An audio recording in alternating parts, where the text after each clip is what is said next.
Hello, problem number 9. Okay, let's see it in full. Problem 9, suppose we've got a polynomial like this for some positive integers, QRST positive integers, which form a arithmetic sequence. A. Okay, so positive integers, all of them, and increasing or ascending, if you like the word, increasing, and it's a arithmetic sequence. Show that x is 1 is root of the polynomial. If x is 1, you plug it in, you've got q minus r minus s plus t, right? You plug in. Is this 0? Yes, it is, because we've got a arithmetic sequence. In the sequence, if it is arithmetic, I mean q plus t and r plus s should be the same. Head, tail, right? In groups. So q plus t is r plus s. Q plus t, r plus s, minus r minus s. Good. That is 0, meaning x is 1 is a root of px. That's the proof. Do I need to write that out? But it's just it. It's arithmetic, so q plus t is r plus s. You plug that in, x is 1 gives a 0 as the value of the polynomial. That's it for A. Okay, so let's just move on to B. Suppose the average of them is 19, and that this polynomial has got 3 rational roots. Determine the roots of px. Okay, rational roots, meaning, of course, one of the rational roots is actually, this one. You do problem A for some reason. It's actually a hint. So x is 1 is one of the rational roots, and we've got 2 more rational roots. So if you divide this guy by x minus 1, factorization, you get something else, and that's a quadratic stuff.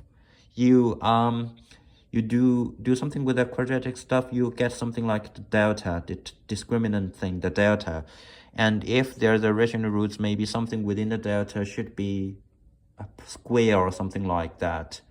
It's quite similar to the last problem of the previous year. But anyway, it goes down to some number, like not number theory, those kind of algebraic stuff. But yeah, so let's do it anyways. I just want to say that this problem is sort of like the last problem in the previous year's test. Yeah, but so the average is 19. If the average is 19, let's use this paper. If the average is 19, let's say here is 19 line, and we've got QRST. Let's say this guy is 19 minus D, 19 plus D. Okay, but be careful. D is not the common difference. 2D is the common difference. See, 2D is the common difference. So 19 plus 3D, 19 minus 3D. Okay, and now what? Now we just plug the thing in. So rewrite the polynomial as 19 minus 3D, power of 3 minus 19 minus D, power of 2 minus 19 plus D, power of 1 and 19 plus 3D. Is it a constant? I mean, I'm just doing plugging in minus minus plus plus. Okay, we've got everything. And this guy is, of course, I know there's x minus 1 and I want to factor it. So I just reorganize it. Actually, you can do a long division with per polynomial if you know how to do that. But, if you're going to write that out, that's going to be a lot of stuff because you've got those expressions here. They are not concrete numbers. So to avoid showing a lot of stuff on paper, I decided to do that naked eye way, reorganizing the stuff first. So it's 19 minus 3D, x to the power of 3 minus x to the power of 2. This is the first part. And then I will have got, let's see, this is a minus 3. This is a plus 3D. And there's a plus just 1D. Okay, so that would be, I need to minus 2D x squared plus then 2dx. Then plus 2dx. Okay, good. Minus. That's it. So this is a reorganization, and after that I've got x minus 1 taken out. Inside will be 19 minus 3D, x squared minus 2dx, and it's still minus 19 plus 3d. Good. Now that's the thing. This is x equals 1. This is one root. This should give two more rational roots from this guy. Okay. But here, let me stop for something else. You might want to ask, you might want to raise your concern that the problem is stated in a sort of ambiguous way.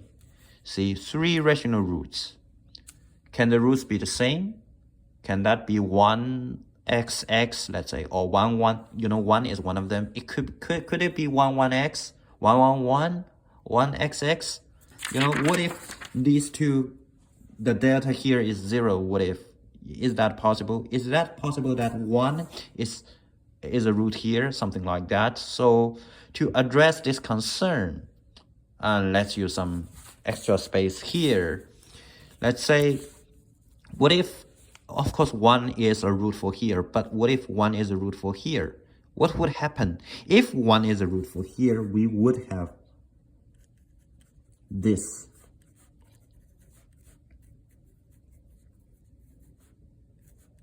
Right? If x is 1 is a root for this part, for this quadratic stuff, quadratic polynomial, let's say, we will get this. And this would give you 19 are gone. This gives you just the d is 0. However, look at here, d can't be 0 because we've got strictly smaller, meaning d has to be some positive integer.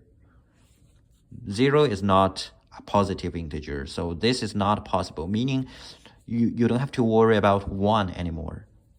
Furthermore, is it possible that the delta here is 0?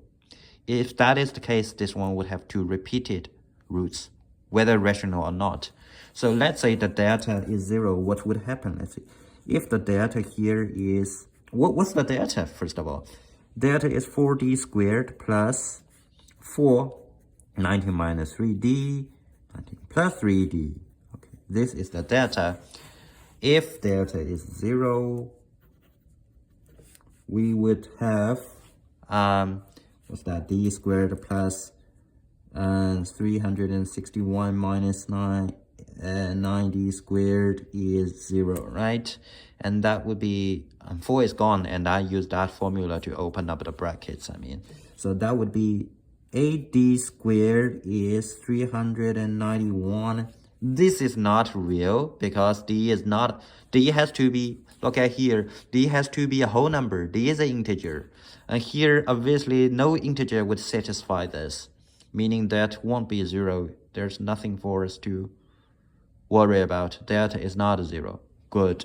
So that is to say, although the problem is stated in some ambiguous way, actually this should not be a concern, because if we look closer, we will know that there should be no repeated roots. Okay, no repeated ones, no 0 delta for this one. Okay, now let's go back to the original stuff. What we want is two rational roots from this quadratic guy. And now we have the delta here. So let's rewrite it there. Okay, let's box this guy because it's already dealt with. I'm gonna move on from here. Delta, what is delta? Okay, let me write delta to avoid any confusion. This is delta. That would be 361 minus 8d squared. This guy, if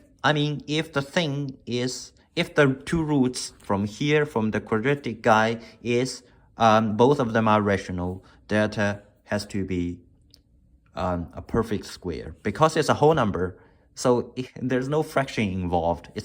The delta is a whole number, and the square root delta, if square root delta is rational, the whole thing has to be a perfect square. And if it is a perfect square, it would be sufficient for the roots to be rational, so they are equivalent. For now, we just need to make sure that delta is a perfect square.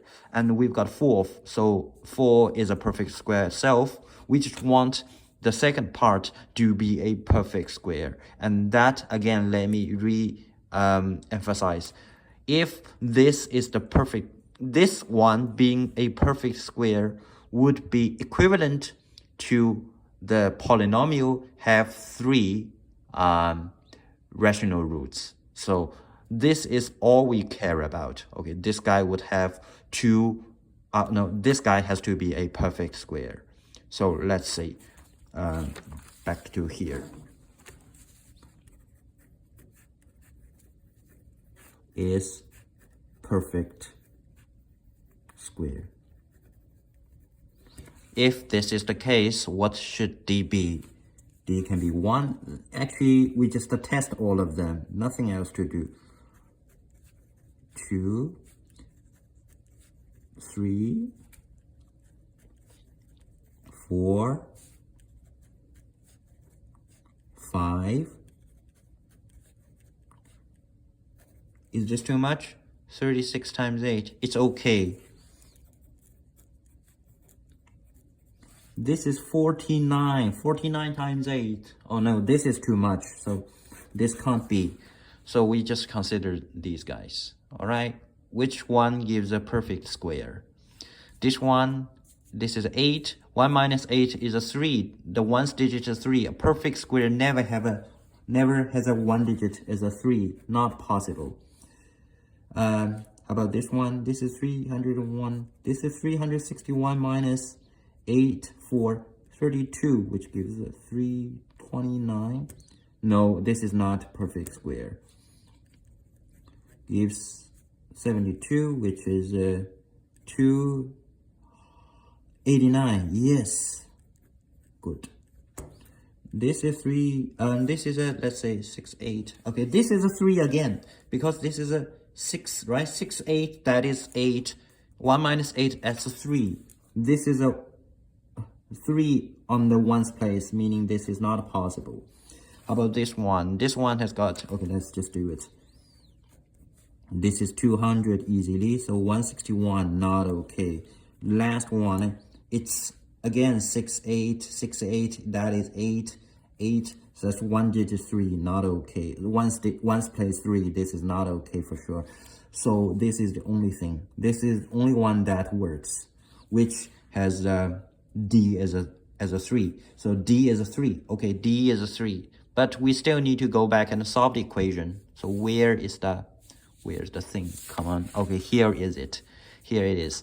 D is a 3. So let's say D is a 3. Let's continue. We got here minus 6, that is minus 9, 10, x squared, minus 6x, plug, I'm just plugging them in, 3, and it is 28. 0, simplify a bit, that would give you 5x squared. Okay, 5x squared minus 3x minus 14, that is 0. Do we have a solution? Yes, it should be 1, 5, 2, no, 2, 7. Okay, that works. So that would be 5x minus 7, x minus 2 is 0. Which one is plus, minus? Okay, this one is a plus. Okay, good. So now we've got 2 solutions. Okay, let's go down here. X is 2 or x is negative 7 over 5. That are the 2 roots for this part. Okay, 2 and negative 7 over 5 here. And for this part, we've got 1. So x is 1. Let's say for this part, we've got x is 1. 1, 2, negative 7 over 2. That's the 3 roots we are talking about. That's all for problem B. Okay. Again, let me re-emphasize. If this is a perfect square, the original thing should have 3 rational roots. If the original thing has 3 rational roots, this one should be a perfect square. They are equivalent. That is why I only care about this. And finally, I go back and solve the thing. Yeah, that's it for B.